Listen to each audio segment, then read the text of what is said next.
Hello there, Matt here with 5280 Armory.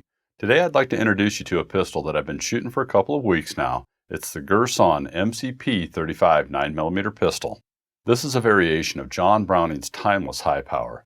Now we all know that by now he did in fact die before this pistol was completed, but it's also more than fair to say that without John Browning, no way this pistol exists this early in history without him. Thankfully, Fabrique Nationale had somebody talented enough on their crew to go on and finish JB's work that went on to become known as the P35, the HP35, the BHP, and the aforementioned high power. And as a matter of fact, I can't think of any pistol off the top of my head that has gone on to be known by so many different names. I was shooting the Springfield SA-35 last month. That makes this the perfect time to compare and contrast this Turkish variation. And by the way, for those of you that are wondering, my experience with the Springfield SA-35 went very well. This pistol is essentially the evolution of the 1911 combined with features that prospective clients were looking for in a handgun for their military and police. We'll note some of the differences from the 1911 as we go along here. For starters, this pistol sure looks a lot like a Browning Mark III. So I'm going to go out on a limb here and say that I think they used a Browning Mark III when they were creating this pistol, or dare I say, it's probably pretty close to a copy of the Browning Mark III. The first thing that you're going to notice when you pick this pistol up is its weight. It's getting kind of rare nowadays to find a handgun that has almost all metal construction. In fact, I think the only polymer you're going to find on this handgun are the grips. At just under 2 pounds without the magazine, this pistol is going to be just what those of you are looking for that frown at all those polymer frame pistols on the market today. The frame has been machine finished and the slide is machined from bar stock. Both are 4140 chromoly steel and heat treated. The front and back strap of the grip are smooth, and unlike the 1911, the grip safety did not make the list for the high power. The grip panels are removable. They're attached with one screw apiece. They're lightly checkered and each side got a thumb rest for right and left-handed shooters. The magazine release is round in shape and serrated at the top. It's not ambidextrous or reversible. And as a matter of fact, not a lot of thought was given towards left-handed shooters during this time frame. The trigger guard is round right here at the front, and it's large enough maybe for small gloves. It isn't undercut up here at the front strap, so that's going to be uncomfortable for some of us when we go to grip it. It does tend to dig into your finger just a bit. This is an older Browning that I have. This one is much more contoured in this area for comfort. And keep in mind that this was extremely rushed and a rough finished version of the 640B during World War II. The trigger is round and smooth to the touch. As it travels, it closely parallels the bottom of the trigger guard. That way your finger won't get caught in between the two. For those of you that prefer to be at the bottom of the trigger, you'll like that. The trigger differs from a 1911 in that it's like most other triggers out there. It's attached by a pin and has an arcing motion as you pull through. By contrast, the 1911 was a straight pull. For those of you that don't like the accessory rail, you're in luck. It doesn't have one. It causes trouble finding holsters anyway. Forward of this dust cover, you're going to find the recognizable lightning cuts that just scream Browning high power. I don't think anybody would dare replicate this pistol without them. It's a lot of extra work for a nominal weight reduction, but changing it would be kind of like messing with the front end of a Willys Jeep. The barrel is flush cut at the muzzle, and it's well shrouded. That's going to protect against damage. The front and rear sight are both dovetail cut. That allows for drift punch adjustment for windage. The 3 dots are a little bit of a deviation from the norm. They went with a square pattern instead of the circle pattern. On the right side of the slide, you'll notice an external extractor. That is different from this World War II gun. This one has an internal extractor. The slides are about the same, so not much has changed, which gives this a bit of an antique look with that forward-leaning serration. At the back, you'll find the hammer. It is the rounded commander style as opposed to the spur. The spur hammer is the one that has the reputation for biting the hand that feeds. It's got 2 positions. The first is the hammer resting notch. This is an automatic safety feature that prevents the hammer from hitting the firing pin in case there's an accidental slip off the slide or the hammer. This is not a half-cock, and the manual does discourage not engaging this feature by hand, as you may damage the sear. The second position of the hammer is fully cocked and ready to fire. The safety is ambidextrous, and it doubles as a disassembly aid. By pulling it to the rear and engaging it into the second notch, it holds your slide open so you can more easily remove your slide stop. The high powers design typically does not have a significant beaver tail on the grip. That would help to reduce this legendary hammer bite issue that you hear a lot of people complaining about. I, for one, would like a model that had one of these. I think that would help me out a great deal. This pistol that I have here has a matte black Cerakote finish, but you can get it in two other finishes, a two-tone gray and a flat dark earth.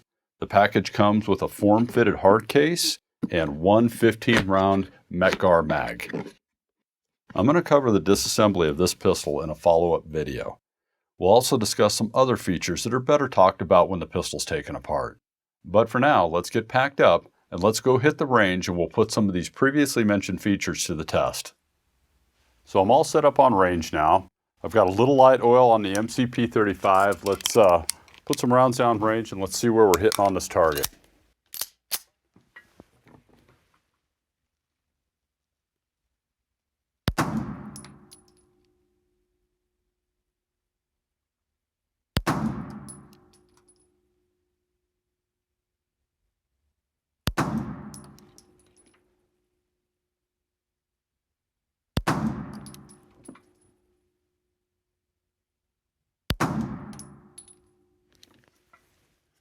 All right, pretty close to the bullseye. My first group was just a little less than 2 inches, so I'm going to shoot a second group and see if I can tighten it up a bit.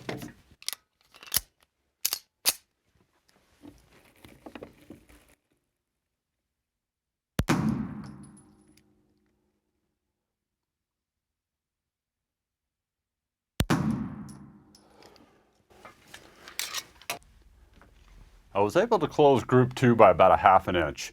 I shot a few more groups after that, and I started to notice one thing that kept popping up on every group. I would have at least one flyer in that group, and it was always the first shot. I'll work on that a little bit later. I'm not quite sure if I know what's going on with that.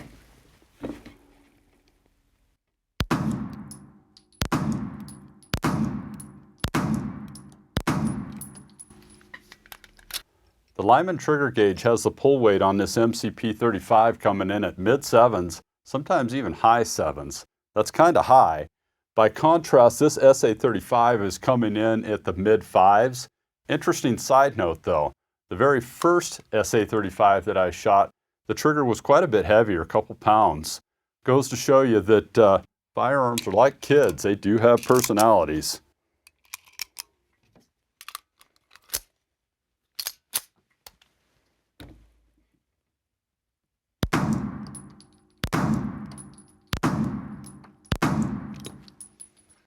The trigger travel on this firearm is about 3/16 of an inch before it hits that wall, that 7.5 pound wall that we were talking about earlier. On the other hand, the reset is quite long at 3/8 of an inch. On top of that, you can't really hear it or feel it, so it's something you're just going to have to get used to.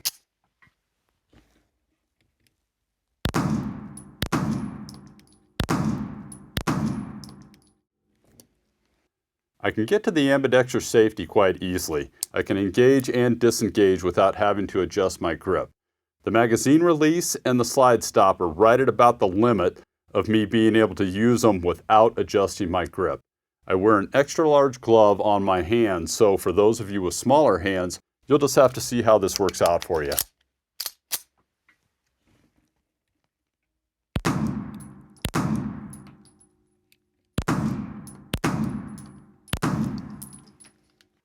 With an empty magazine, you can see that it's not dropping freely even when I'm shaking it. So you're just going to have to reach up there and pull it out. This may break in time as the mag's finish tends to wear down a bit. The magazine well itself has no bevel. Of course, the magazine is contoured to account for this. I still would have preferred to see some bevel on there. It just makes loading your magazines easier in my opinion.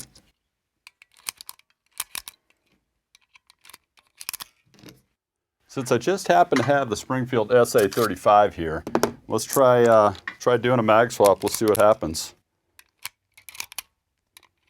Start off with 5 shots.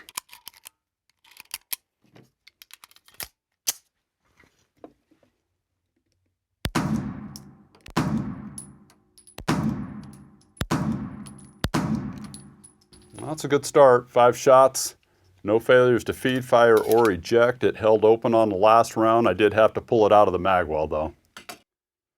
Some of the older military pistols don't do that well with hollow point ammunition. The design on this one is coming up on 90 years here pretty soon. And it's easy to understand why they don't always do well with hollow point. They simply weren't designed to do that in the first place. Let's see how this one does.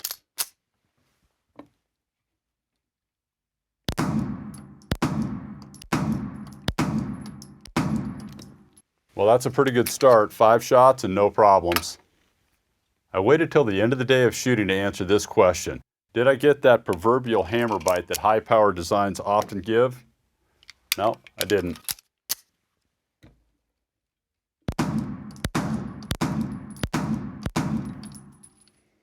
I've got a couple hundred rounds downrange now, and I haven't had any issues with the exception of one time I didn't let the trigger reset. I'm just used to a shorter reset, that's all, so that one's on me. I'm still using hollow point ammunition without any failures to feed, fire, or eject. That's going pretty well. We're going to have this pistol for rent and for sale down here at the shop. 5280 Armory, Colorado's gun shop. We'll see you soon. Hey, and don't forget, if you like watching videos about firearms and supporting your Second Amendment, or you're from another country in which you had a Second Amendment, do us a big favor. Hit that subscribe button so we can keep this channel going. And thanks for watching.